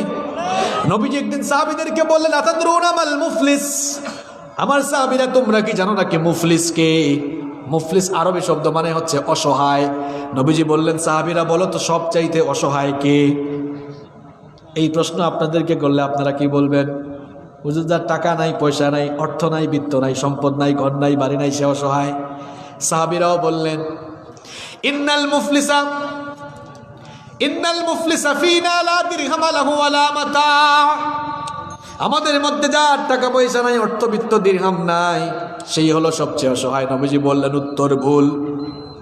আমার উম্মতের মধ্যে সবচেয়ে অসহায় হলো ওই মানুষ, কিয়ামতের দিন অনেক আমল নিয়ে হাসরের মাঠে উঠবে, কিন্তু মানুষের হক নষ্ট করার কারণে সেই মজলুম মানুষগুলোকে আল্লাহ ডাকবেন, ডেকে বলবেন, এই হক নষ্টকারী লোকটার বিরুদ্ধে আজ তোমরা কি অভিযোগ দিতে চাও? মজলুম মানুষগুলো বলবে, ওগো আল্লাহ, হাসরের মাঠে তো নেকি ছাড়া কোনো কিছু দিয়ে লেনদেন হবে না, এই লোকটা আমাদের হক যে নষ্ট করেছে তার আমলের খাতা থেকে এই জন্য আমাদেরকে সওয়াব আমাদেরকে বন্টন করে দেন। নবীজি বলেছেন, এই লোকটার আমলের খাতা থেকে সেই মজলুম লোকদেরকে আমল দিতে দিতে দেখা যাবে আরো শর্ট পড়ে যাবে। নবীজি বলছেন, এত আমলের ভান্ডার নিয়ে কিয়ামতের দিন হাজির হয়ে মানুষের হক নষ্ট করার কারণে মানুষকে দিতে দিতে যার আমলের খাতা শেষ হয়ে যায়, সেই হলো আমার উম্মতের সবচেয়ে বড় অসহায়। বুঝলে বুঝবাতা, না বুঝলে তেজবাতা। বহুত গুরুত্বপূর্ণ কথা বলছি। কিন্তু অনেক আমলদার মানুষ কিয়ামতের দিন আমল নিয়ে উঠে নিঃস্ব হয়ে যাবে, তার কাছে কোনো আমল থাকবে না, জাহান্নামে যাবে। মানুষের হকটা বড় মারাত্মক জিনিস। মানুষের হক নষ্ট করে তাওবা করলেও তাওবা কবুল হবে না ততক্ষণ, মানুষের হক ফিরিয়ে দিবেন না যতক্ষণ, অথবা তার কাছে মাফ চাইবেন না যতক্ষণ। খুব মারাত্মক জিনিস এটা। এই যে জবান দিয়ে আপনি মানুষের হক নষ্ট করেন, একটা ঘটনা তো শোনাই ফেলছি, আরেকটা ঘটনা শোনাই। নবীজি সাহাবীদেরকে নিয়ে বসা ওই মজলিসে কিছুক্ষণ পরে আরেক মহিলার লাশ গেল। সাহাবীরা বললেন, নবী গো, এই মহিলা বেশি নামাজি ছিল না, খুব একটা আমলদার ছিল না, বেশি ইবাদত বন্দেগী করে নাই, কিন্তু মহিলার জবানটা পবিত্র ছিল, তার এই জবান দিয়ে কোনোদিন কোনো মানুষকে কষ্ট দেয় নাই, প্রতিবেশীকে কষ্ট দেয় নাই, আত্মীয় স্বজনকে কষ্ট দেয় নাই। নবীজি বললেন, জবানের এই হেফাজতের কারণে ওই মহিলা জান্নাতি হয়ে যাবে। আমরা সবাই আল্লাহর জান্নাত চাই কি চাই না? এই জন্য জবানটাকে হেফাজত করার দরকার আছে না নাই? এই জবান দিয়ে আমরা শোনা কথা বলে বেড়াই, আছে না নাই? এই রোগ কিন্তু আমাদের বাঙালিদের মধ্যে অনেক বেশি। শোনা মাত্রই যাচাই বাছাই না করে তারপরে প্রচার করে বেড়ায়। দেখবেন ফেসবুকের মধ্যে এমন কাজ কারবার বেশি হয়, মানুষ মরার আগে তারে হাজার হাজার বার মেরে ফেলে। এই যে এরশাদ সাহেব মারা গিয়েছে, এরশাদ কাক্কু মারা যাওয়ার আগে মানুষ যে কতবার তারে মারছে ফেসবুকে, আল্লাহ ঠিক না বে ঠিক? নবীজি বলেছেন একজন মানুষ মিথ্যাবাদী হওয়ার জন্য এতটুকু যথেষ্ট, যা শুনে যাচাই বাছাই না করে তা বলে বেড়ায়। আছে না নাই? এই যে শোনা কথা বলে বেড়ানো, জবান দিয়ে পাপ কামানো না নেক কামানো? আরেকটু জোরে কন। তাহলে শোনা কথা বলে বেড়ানো যাবে। আবার দেখবেন অনেকে জবান দিয়ে মানুষকে টিটকারি মারে। অবশ্যই এই রোগ আমাদের সিলেটে নাই, আছে মানে? আল্লাহ সাবধান করে বলেছেন সূরা হুজুরাতের 11 নম্বর আয়াত, ইয়া আইয়ুহাল্লাযীনা আমানু লা ইয়াসখার কওমুম মিন কওমিন আসা আন ইয়াকুনু খায়রাম মিনহুম ওয়ালা নিসাউম মিন নিসাইন আসা আন ইয়াকুননা খায়রাম মিনহুন্না। আল্লাহ তাআলা বলছেন, হে ঈমানদারেরা, খবরদার কাউকে নিয়ে ঠাট্টা উপহাস করো না। আমরা ঠাট্টা উপহাস কেমনে করি দেখেন, একটা লোক মোটা বলে কিরে মটকা, আছে না নাই? এই যে আপনারা হাসলেন, এটা হাসার কথা না রে ভাই। এই যে মটকা বলে জবান দিয়া নেক কামালেন না পাপ কামালেন? এগুলোকে আপনি তুচ্ছ তাচ্ছিল্য বিষয় মনে কইরেন না। টাকলুরে টাকলু বলে এক দৃষ্টিতে ঠিকও আছে, কারণ আবু জাহালের নাম কিন্তু আবু জাহাল নাবাল হাকেম, এর কুকর্মের কারণে তার নাম হয়েছে আবু জাহেল। যেন ইসলাম বিরোধীদেরকে বলা যায় কোনো অসুবিধা নাই, কারণ এগুলার নামও দিয়েছেন কে? আল্লাহ। তো আবু জাহেল নাম কোনো মানুষের নাই, দিয়েছে কে? আল্লাহ। এরপরে আরেক লোক চিকন আমরা বলি কিরে চিকনা। আবার আমরা অনেক সময় ঠাট্টা করে বলি কিরে আবুল, হে আবুল, কিরে মফিজ, কিরে রোহিঙ্গা। আছে না নাই? কথা বলেন, আছে না নাই? আবার আমরা সিলেটি মানুষ অনেক সময় নন সিলেটিদেরকে আবাদি বলে ফেলি। এটা না বলাটাই ভালো, কারণ এটা বললে মানুষকে ছোট করা হয়। এটা আমরা বলবো না, ইনশাআল্লাহ। পারবেন তো? এরপরে আমরা এই জবান দিয়ে মানুষের নাম ব্যঙ্গাই, নাম বিকৃত করে রাখি। আল্লাহ বলেছেন, ওয়ালা তানাবাজু বিল আলকাব, খবরদার নাম বিকৃত করে ডাকো না। তার নাম জামাল, কয় কিরে জামাইল্লা, আছে না নাই? বাবা কি সুন্দর নাম রেখেছে কামাল উদ্দিন, কয় কিরে কামাইল্লা, আছে না নাই? এই যে তার নামটারে আপনি বিকৃত করে দিলেন, জবান দিয়া পাপ কামালেন না নেক কামালেন? আরেকটু জোরে বলেন। তাহলে আমি যে বলেছিলাম এই জবান দিয়ে গুনাহের পাহাড় বানানো হয়, কথাটা কি অবাস্তব না বাস্তব বলেছি? একটু সচেতন না হলে এই জবানের অপব্যবহার আপনাকে জাহান্নামী বানিয়ে ফেলবে। কারণ নবীজি বলেছেন, খবরদার জবানটার অপব্যবহার করো না। জবানটার অপব্যবহার তোমাকে জাহান্নামী বানিয়ে ফেলবে। এই যুবক আর তরুণ ভাইয়েরা, নিজের জবানটাকে পবিত্র বানিয়ে ফেলো। এই জবান দিয়ে কখনো মিথ্যা বলো না, জবান দিয়ে মা বাপকে ঝিরকি দিয়ে কথা বলো না, জবান দিয়ে মানুষের গীবত করো না, কাউকে গালি দিও না, জবান দিয়ে চুগলখুরি করো না। জবানটাকে হেফাজত করো। এবার আমি সংক্ষিপ্ত সময়ে জবানটাকে কাজে লাগানোর কিছু টিপস দিলে আপনারা বেজার হবেন না খুশি হবেন? কষ্ট হচ্ছে আপনাদের? আর বেশি না, 10 থেকে 15 মিনিট থাকা যাবে তো? হ্যাঁ, দেখেন আমরা এবার এই জবানটাকে আবার সঠিক ব্যবহার করে আমরা চাইলে নেকির পাহাড়ও বানায় ফেলতে পারি। এই জবান দিয়ে এই জবানের অপব্যবহার যেমন জাহান্নামে নেয়, ঠিক তেমনি জবানের সঠিক ব্যবহার আপনাকে জান্নাতে নিয়ে যাবে। দেখেন কয়েকটা কথা বলি। এই জবান দিয়ে যখন কথা বলবেন, কথা বলার আগে, কালামের আগে আপনি সালাম মারেন। কালামের আগে কি করবেন? কারোর সঙ্গে দেখা হয়েছে সালাম দিয়ে ফেলবেন। অনেকে আছে পার্ট নেয়, সালাম দেয় না। আমি কেন দিব, আমার না দিবে। নবীজি বলেছেন, যে মানুষকে আগে সালাম দেয় কিয়ামতের দিন সে জান্নাতে আমার খুব কাছাকাছি থাকবে। তাহলে আগে সালাম দেওয়ার দরকার আছে না নাই? আমরা সালাম এখন দিতে চাই না, খালি নিতে চাই। এক চাচা চৌরাস্তার মোড় দিয়ে যাচ্ছেন, কিছু যুবক দাঁড়ানো, চাচাকে সালাম দেয় নাই। চাচা এবার রাগান্বিত, এই তোর বাপ তোর আদব শেখায় নাই, তোর বাপের নাম কি রে? এই কথা আপনি তাকে না বলে, ধমক না দিয়ে যদি চাচা আপনি তাকে সালাম দিতেন, দেখতেন এই যুবকগুলো এরপর থেকে আপনাকে পাইলে 1 কিলোমিটার দূরে দেখলেই আপনাকে সালাম দেওয়ার জন্য রেডি থাকতো। এরা বুঝতো চাচা কিন্তু সাংঘাতিক, পাইলেই সালাম দেয়, রেডি থাক, আসলে আমরা আগে সালাম দিব। ঠিক কি না? আগে সালাম দিলে ফজিলত আছে না নাই? ঘরে গিয়া ভাবিকে সালাম দিবেন, আপনি নিজে আপনার ছেলে মেয়েকে সালাম দিবেন, তাহলে ছেলে মেয়েরা আপনার থেকে সালাম শিখে ফেলবে। আমি বলেছিলাম কালামের আগে সালাম দিবেন, নেকি হবে। এই যে আমরা অনেকে দেখা হলে বলি হাই, হে, হ্যালো, সাওয়াব আছে নাকি কন? আর একটু জোরে বলেন। নবীজি বলেছেন তুমি যখন সালাম দিবে আসসালামু আলাইকুম, এতটুকু বলে সালাম দিলে আমল নামায় 10টা নেকি। আর কেউ যদি সালামটা আর একটু বাড়ায় আসসালামু আলাইকুম ওয়া রাহমাতুল্লাহ, আমল নামায় 20টা নেকি। কেউ যদি সালামটা আর একটু বাড়িয়ে আসসালামু আলাইকুম ওয়া রাহমাতুল্লাহি ওয়া বারাকাতুহু পর্যন্ত বাড়ায়, নবীজি বলেছেন আমল নামায় 30টা নেকি।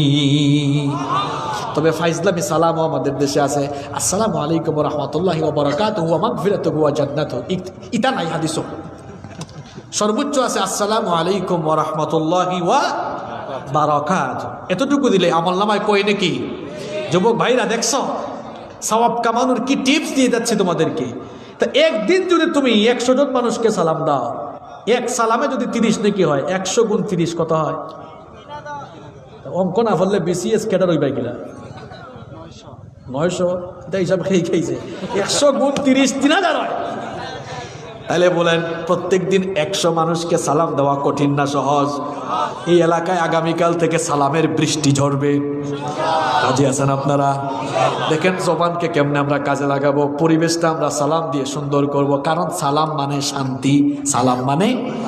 তবে টিটকারি করে আবার সালাম দিয়েন না। সিলেট তো সালাম আছে, হয় ভাই সাহেব সালাম আলাইকুম, দেখছো নে সালাম দিয়া মানুষ মারিলছে।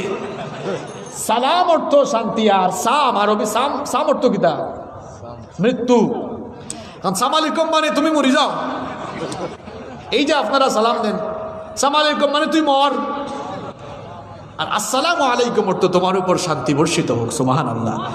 আবার বেটিন দে স্টাইল উনি সালাম দেন, ফাইন আসসালামু আলাইকুম, তারা আর সালাম আলাইকুম বানায় আসসালাম আলী।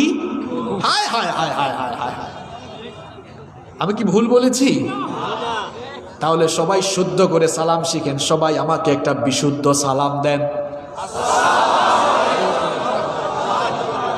ওয়ালাইকুম আসসালাম ওয়া রাহমাতুল্লাহি ওয়া বারাকাতুহু।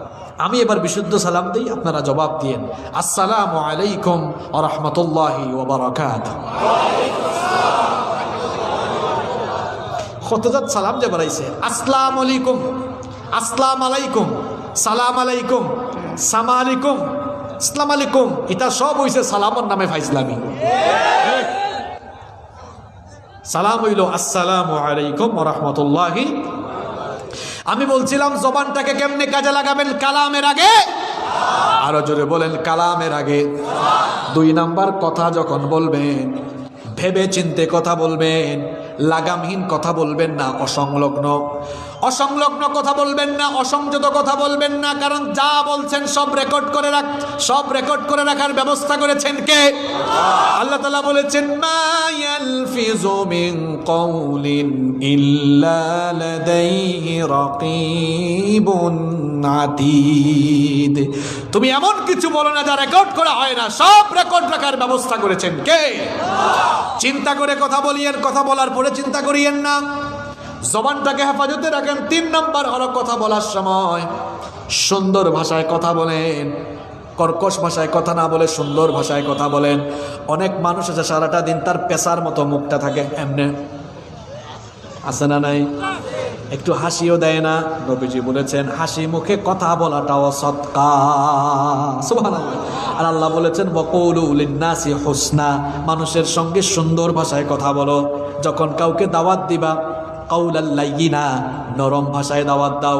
উদউ ইলা সাবিলি রাব্বিকা বিল হিকমা, হিকমতের সঙ্গে দাওয়াত দাও। মাউইজাতিল হাসানা, উত্তম উপদেশ দিয়ে দাওয়াত দাও। সুন্দর করে কথা বলো। এটা শিখাচ্ছেন কি? আরেকটু যদি বলেন কি? নাম্বার 4 নাম্বার হলো অনর্থক কথা বলবেন না, বেহুদা কথা বলবেন না। বেটিনি তার লাগি ফাঁস, 2 বেটি একত্রিত হয়ে গেলে শেষ, সংসদ ফেল। আল্লাহ বলেছেন খবরদার মুমিনদের স্বভাব এমন হবে না বেহুদা কথাবার্তা বলে একজন মুমিন কখনো সময় নষ্ট করবে না। সূরা মুমিনুনে আল্লাহ মুমিনদের স্বভাব বর্ণনা করতে গিয়ে বললেন, ক্বাদ আফলাহাল মুমিনুনাল্লাযীনা হুম ফি সালাতিহিম খাশিউন ওয়াল্লাযীনা হুম আনিল লাগওয়ি মু'রিদুন। Successful indeed are the believers, those who humble themselves in their prayer. সফল কাম তারা নামাজে বিনয়ী হয় যারা। এরপরের আয়াতে আল্লাহ বললেন, ওয়াল্লাযীনা হুম আনিল লাগওয়ি মু'রিদুন, those who avoid vain talk. সফল কাম তারা, অনর্থক কথাবার্তা থেকে বিরত থাকে যারা। অনর্থক কথা, বেহুদা কথা আছে না নাই? এখানেও বেহুদা কথা আছে, আমি তো দেখতেছি। আল্লাহর কালামের মঞ্চে কোরআনের কথা শুরু হলে আপনার মতো মানুষের কথার আর দাম থাকতে পারে না। কথা বলার আদব শিখতে হবে, জবানটাকে হেফাজতে রাখতে হবে। এরপরে এই জবান দিয়ে আপনি বেশি বেশি দাওয়াত দিবেন। এই জবান দিয়ে দাওয়াতি কাজ করেন। নামাজে যাচ্ছেন, মানুষকে বলেন আসো ভাই নামাজে আসো, সুন্দর সুন্দর কথা বলেন, দিনী দাওয়াতি কাজ করেন। আল্লাহ বলেছেন তার মানুষ যত কথা বলে, মুখ থেকে যত কথা বের হয়, সবচেয়ে উত্তম কথা হলো আল্লাহর দ্বীনের পথের দাওয়াতি কথা। আল্লাহ বলেছেন, ওয়ামান আহসানু কাওলাম মিম্মান দাআ ইলাল্লাহি ওয়া আমিলা সালিহান ওয়া ক্বালা ইন্নানি মিনাল মুসলিমিন। তার কথার চাইতে আর কার কথা উত্তম, যে তার কথা দিয়ে মানুষকে আল্লাহর দিকে ডাকে? সুবহানাল্লাহ। তাহলে জবান দিয়ে মানুষকে আপনি দাওয়াতি কাজের দিকে আহ্বান করেন, দাওয়াত দেন। এরপরে আপনি জবান দিয়ে কর্কশ ভাষায় কথা বলবেন না। সাইয়েদনা লুকমান হাকিম তার ছেলেকে উপদেশ দিতে গিয়ে বলেছিলেন, ওয়াকাসিদ ফি মাশয়িকা ওয়াগদুদ মিন সাউতিক ইন্না আনকারাল আসওয়াতি লাসাউতুল হামির। তিনি তার ছেলেকে বললেন, বাবারে মধ্যম পন্থায় দুনিয়ায় চলাফেরা করো, আর কর্কশ ভাষায় মানুষের সঙ্গে কথা বলো না, বিনয়ী হয়ে কথা বলো। এভাবে জবানটারে আপনি হেফাজত করেন। দুনিয়ার জমিনে ভদ্রভাবে চলাফেরা করেন, ভদ্রভাবে মানুষের সঙ্গে কথা বলেন। আর মা বোনদেরকে বলবো, এই জবান দিয়ে খবরদার পুরুষের সঙ্গে কোমল ভাষায় কথা বলবেন না। পর পুরুষের সঙ্গে কোমল ভাষায় কথা বলা যাবে না, নিষেধ করেছেন কি? কারণ কথার আরেক নাম হলো লতা। লতা আপনারা খাইননি? কথার নাম হচ্ছে লতা, বললে শুধু বাড়তেই থাকে। এই জন্য মা বোনদেরকে বলবো, খবরদার পর পুরুষের সঙ্গে, বেগানা পুরুষের সঙ্গে কথা বলা যাবে। আর আপনারা লাগে মনে হয় সার আছে, হ্যাঁ যুবক ভাইরা, বেগানা নারীর সঙ্গে, বেগানা মেয়ের সঙ্গে কথা বলা যাবে? খবরদার তোমার জবানকে হেফাজত করো, চক্ষুটা হেফাজত করো। আল্লাহ বলেছেন, কুল্লিল মুমিনিনা ইয়াগুদ্দু মিন আবসারিহিম ইলা আখিরিল আয়া। আল্লাহ বলছেন, নবী মুমিন পুরুষদেরকে বলেন চক্ষুকে যেন পরনারী থেকে নিম্নগামী করে। এ যুবক ভাইরা, চক্ষুটাকে পবিত্র রাখো। খবরদার মেয়েদের দিকে তাকিও না, বেগানা নারীর দিকে তাকিয়ে তোমার চক্ষুটা অপবিত্র করো না। শুরুতেই বলেছিলাম, চোখের মধ্যে অনেক নেয়ামত, এই নেয়ামতগুলো দিয়েছেন কে? যে আল্লাহ চোখের নেয়ামত দিয়েছেন, খবরদার ওই আল্লাহর আদেশ লঙ্ঘন করে চোখের তোমার এই চক্ষুটাকে তুমি নষ্ট করো না। এই চক্ষু দিয়ে অশ্লীল গান বাজনা শুনো না। এ যুবক ভাইরা, তরুণ ভাইরা, রাতের বেলা যখন ঘুমাতে যাও, আব্বু আম্মু এক রুমে ঘুমায়, তুমি আলাদা রুমে ঘুমিয়েছো, বাসার মধ্যে ওয়াইফাই আছে, তোমার হাতে স্মার্টফোন আছে, দরজা লাগিয়ে দিয়েছ, স্মার্টফোন হাতে নিয়ে ইউটিউবে গিয়ে অশ্লীল ভিডিও দেখো, অশ্লীল গান সিনেমা তুমি দেখো। মনে করছো আব্বু আম্মু দেখে না, কেউ তো দেখে না। আমার কলিজার টুকরা ভাই, কেউ না দেখলেও একজন তো দেখেন, তিনি কে? এই চক্ষুটা তোমাকে দিলেন কে? খবরদার আল্লাহর দেওয়া চক্ষুটাকে অপবিত্র করে ফেলো না। যদি দেখতেই হয়, রাতের বেলা যখন ঘুমাতে যাও, কোরআনের তেলাওয়াত দেখো। এই যে তাফসীর মাহফিলগুলো রেকর্ড হয়ে হয়ে ইউটিউবে যায়, সেগুলো দেখো। কানে হেডফোন লাগায় শোনো। কানের মধ্যে হেডফোন লাগায় তুমি কি শোনো? কানটাকে নষ্ট করে দিও না, অশ্লীল গান শুনো না। শুনতেই যদি মন চায় তাফসীর শোনো, কোরআনের তেলাওয়াত শোনো। বেশি বেশি করে আল্লাহর কালাম শোনো, ইসলামী গজল শোনো। এগুলো যত বেশি শুনবা দিলটারে নরম বানায় দিবে কে? কবরের ভয়, মৃত্যুর ভয় কি এখনো তোমার কাছে আসলো না? এগুলোর ব্যাপারে জবাব দেওয়া লাগবে। চক্ষু দিয়ে কি করেছেন, কিয়ামতের দিন চোখ বলা শুরু করবে। কান দিয়ে কি অশ্লীল শুনেছেন আপনি বলা লাগবে না, কানই বলবে। রব্বুল আলামিন কোরআনে বলেছেন, ইন্নাস সামআ ওয়াল বাসারা ওয়াল ফুআদা কুল্লু উলাইকা কানা আনহু মাসউলা। এই কান, চক্ষু আর জবানের ব্যাপারে কিয়ামতের দিন আপনাকে জিজ্ঞাসা করবেন কে? আপনি কি মনে করছেন হুজুর এই জবান, কান আর চোখের বাজ এমনি এমনি করছে? স্পেশাল আয়াত আছে কোরআনে। আল্লাহ এই তিন অঙ্গের ব্যাপারে বিশেষভাবে আপনাকে কাঠগড়ায় দাঁড় করায় জিজ্ঞেস করবেন। আর এই তিন অঙ্গ দিয়ে দুনিয়ায় এখন পাপ হয় বেশি। আলোচনা শেষ করব সুন্দর একটা ঘটনা দিয়ে। আমি কি বলবো না, মোনাজাত ধরে ফেলবো। ঘটনাটা কিন্তু কোরআন থেকে হবে। বলেন, আমরা যারা দুনিয়াতে এসেছি আমাদের সমস্ত আমলনামা রেকর্ড করে রাখার জন্য, আমাদের সকল আমলের কাজ, আমাদের সকল কাজকর্ম রেকর্ড করে রাখার জন্য ব্যবস্থা করেছেন কে? কিয়ামতের দিন আমরা সবাই হাশরের মাঠে আল্লাহর সামনে দাঁড়াবো, কোনো সন্দেহ আছে নাকি? আমরা যখন হাশরের মাঠে আল্লাহর সামনে দাঁড়াবো, প্রত্যেকের হাতে এক একটা আমলের খাতা দিয়ে দিবেন কে? আমলের খাতা হাতে পাওয়ার পরে এবার দেখা যাবে, হায় হায়, এটা এমন আমলের খাতা, লা ইউগাদিরু সগীরাতান ওয়ালা কাবীরাতান ইল্লা আহসাহা।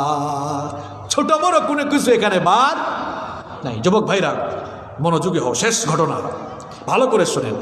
এগুলোর কথা কেন বলছি, জবান, চোখ, কান, এগুলোর কথা কেন বলছি এবার শোনেন। জাহান্নামীগুলো দুনিয়ায় যেমন গাদ্দারি করেছে, কিয়ামতের দিনও এরা গাদ্দারি করবে আমলের খাতা হাতে দেখার পর। আচ্ছা বলেন তো, পরীক্ষা যে হয়, পরীক্ষা দেওয়ার পরে খারাপ ছাত্র যে, সে পরীক্ষা দেওয়ার পরে বুঝে আমি গুলালু পাবো, কারণ সে ভালো কিছু লিখি নাই। আপনার আমলের খাতা পাওয়ার পর আপনি আপনার পরিণতি বুঝবেন না? তো জাহান্নামীগুলো দেখতেছে, আয় হায়, আমি যে মিথ্যা বলেছি, গীবত করেছি, চগলখুরি করেছি, মানুষের হক মেরেছি, মানুষের উপরে জুলুম নির্যাতন করেছি, ইসলাম বিরোধী কাজ করেছি, সব আছে না নাই? দেখতেছে আয় হায়, জাহান্নাম ছাড়া আজ কোনো উপায়, বাঁচার জন্য গাদ্দারি করবে। এবার দেখেন, আল্লাহকে বলবে, আল্লাহ এটা আমার আমলের খাতা না, মনে হয় ভুল করে অন্য কারো আমলের খাতা আমার হাতে দিয়ে দিস। দেখলা নেই গাদ্দারের খারবার। হে হয় আল্লাহ এটা আমার নাই, মনে হয় ভুল করি আপনি আরো কোনোটা আমার হতো লাইসেন্স নাকি, একটু চেক করুকা। নাউযুবিল্লাহি মিন। আল্লাহ এটা প্রমাণ করতে পারতা নাই, কিতা পারতা নাই। দুই ফেরেশতাকে আল্লাহ ডাকবেন, যেই দুই ফেরেশতা সকলের সঙ্গে নিয়োগ করে দিয়েছেন কে? ওয়া ইন্না আলাইকুম লাহাফিজিনা কিরামান কাতিবিনা ইয়ালামুনা মা তাফআলুন। আল্লাহু আকবার। প্রত্যেকের সঙ্গে দুইজন কিরামান কাতিবিন সম্মানিত ফেরেশতা দিয়েছেন কে? ওই ফেরেশতাদেরকে আল্লাহ ডেকে বলবেন, কোথায় দেখি দেখি তোমরা যে এই বান্দার আমলের খাতা লিখেছো, হার্ড কপি কোথায়? বান্দার হাতে আছে প্রিন্টেড কপি, আর একটা হার্ড কপি আছে না নাই? এবার দুইটা মিলালে অমিল থাকবে না মিল থাকবে? আল্লাহ বলবেন, কিরে গাদ্দার, দুইটা তো মিলে গেছে, তার মানে আকাম কুকামগুলো তোর, আমলের খাতাও তোর। সে বলবে, আল্লাহ বুঝছে এটা আমার, কিন্তু তোমার ফেরেশতা সব আমার বিরুদ্ধে বানাই বানাই লিখছে। এখন আর প্রমাণ করার কোনো জিনিস আল্লাহর কাছে নাই। আল্লাহ বলবেন, রাখ, তোরে ভালো করে মজা বুঝাচ্ছি।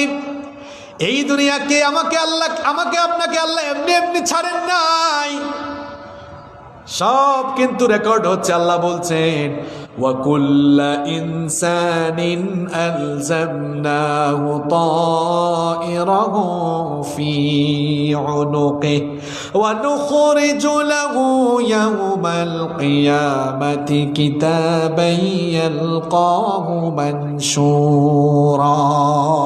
আল্লাহ তাআলা বলছেন, তোমাদের প্রত্যেকের গিবালগ্ন করে আমি প্রত্যেকের কর্মকাণ্ডকে গ্রীবালগ্ন করে দিয়েছি, তোমাদের গলার মধ্যে, ঘাড়ের মধ্যে রেকর্ডার ঝুলিয়ে দিয়েছে, সব তো রেকর্ড হচ্ছে। এই ক্যামেরা আবিষ্কার করছে কে?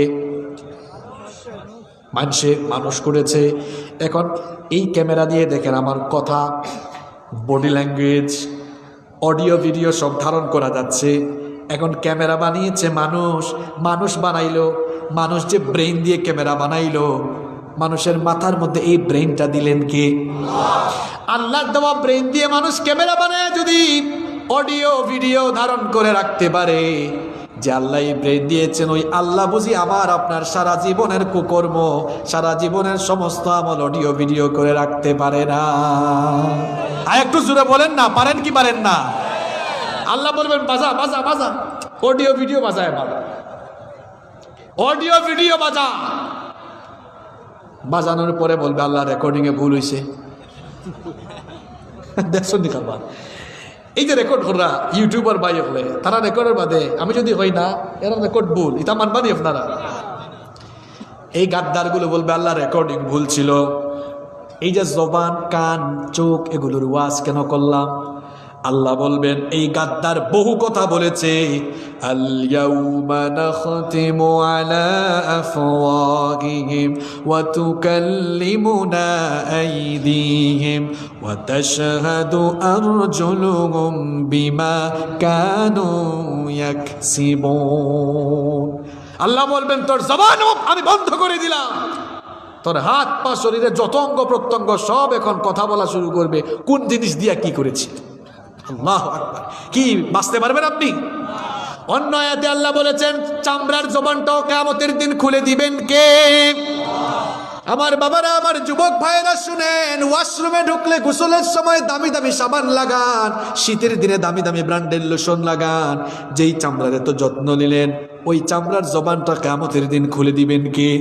চামড়া আপনার কুকর্মগুলো আল্লাহর কাছে ফাঁস করবে, তখন জাহান্নামীগুলো চামড়াকে বলবে ওয়াকালু লিজুলুদিহিম লিমা শাহিদতুম আলাইনা।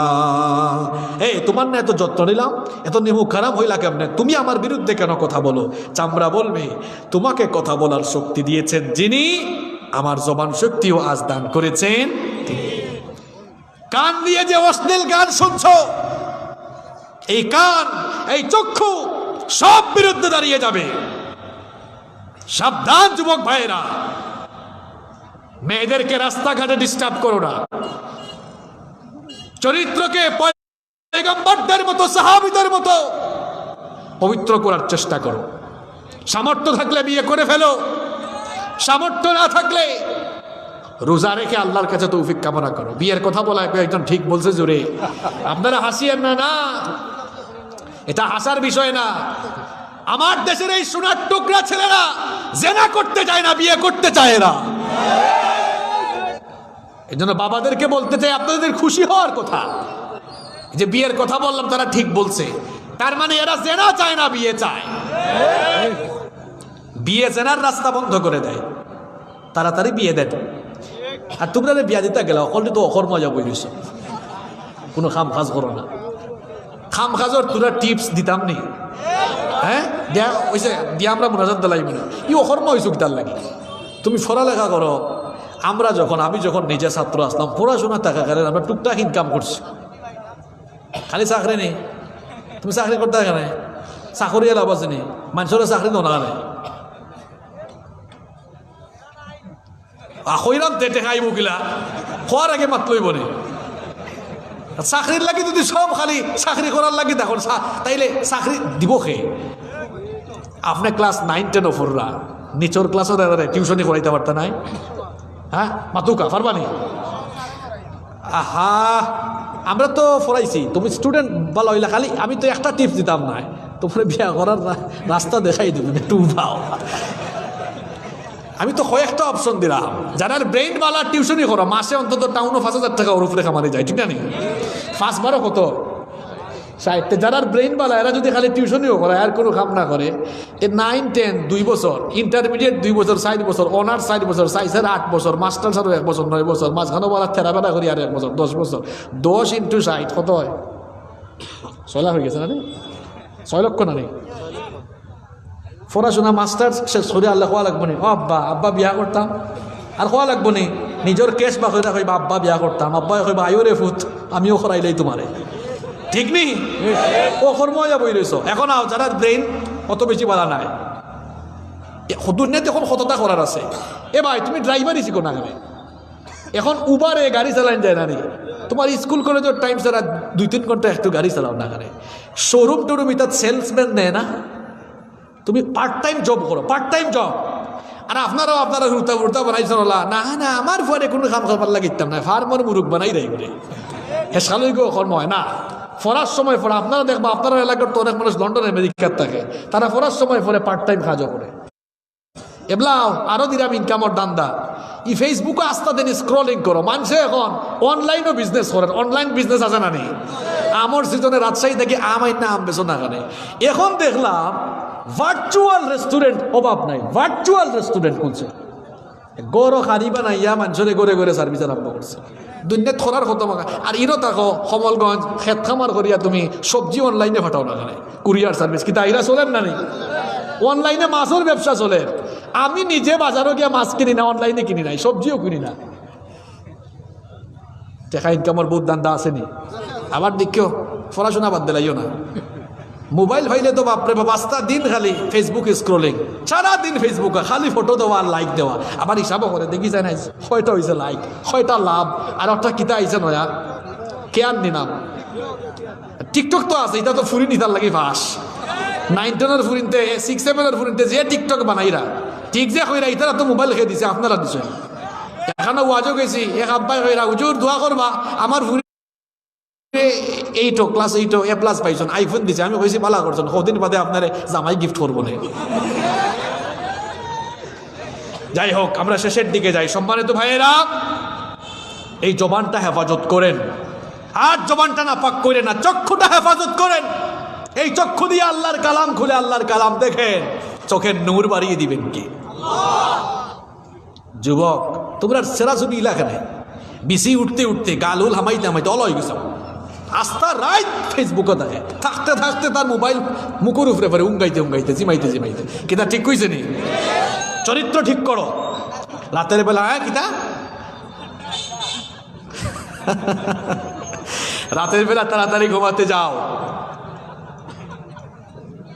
আল্লাহর কালামটা চক্ষু দিয়ে দেখো কানের হেফাজত করো জবানের হেফাজত করো এই 3টি জিনিসের কথা বললাম আমার সম্মানিত বাবারা আমার প্রিয় যুবক তরুণ ভাইয়েরা আসেন এই 3টা জিনিসকে আমরা কন্ট্রোল করে দেখবেন অনেক গুনাহ থেকে আমরা বেঁচে থাকতে পারবো ইনশাআল্লাহ আল্লাহ আমাদেরকে তৌফিক দান করেন খবরদার কেউ উঠবেন না কমিটির বক্তব্য না থাকলে আমি এখনই মোনাজাত দিয়ে দেব মোনাজাত দিয়ে দেব কিছু আছে আপনার সাথে কথাবার্তা আছে মোনাজাত দিয়ে দিই শুনো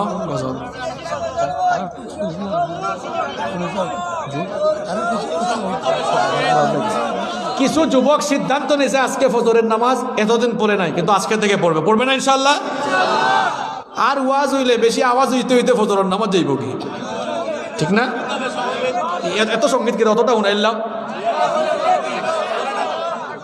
ঠিক আছে এইটাই শেষ বসেন বসেন বাবা এখন মোনাজাত দিব বাবা বসেন ঠিক আছে সংক্ষিপ্ত একটা হবে এরপরে আমরা মোনাজাতে চলে যাব ইনশাআল্লাহ চোখের পলকে তুমি হতে পারো লাশ চোখের পলকে তুমি হতে পারো লাশ চিরতরে বন্ধ হবে তোমার নিঃশ্বাস চোখের পলকে তুমি হতে পারো লাশ চিরতরে বন্ধ হবে তোমারই নিঃশ্বাস হবে এলান তোমারই নাম মসজিদের মাইকে বাড়িওয়ালা নাই রে বাড়ি নাই রে দুনিয়াতে বাড়িওয়ালা নাই রে বাড়ি নাই রে দুনিয়াতে বাড়িওয়ালা নাই রে বাড়ি নাই রে দুনিয়াতে বাড়িওয়ালা নাই রে বাড়ি নাই রে দুনিয়াতে যাদের সাথে চলতে তুমি থাকতে দিবা নিশি, জানা যায় শরিক হবে তোমার প্রতিবেশী, যাদের সাথে চলতে তুমি থাকতে দিবা নিশি, জানা যায় শরিক হবে তোমার প্রতিবেশী, স্বজনেরা নিয়ে যাবে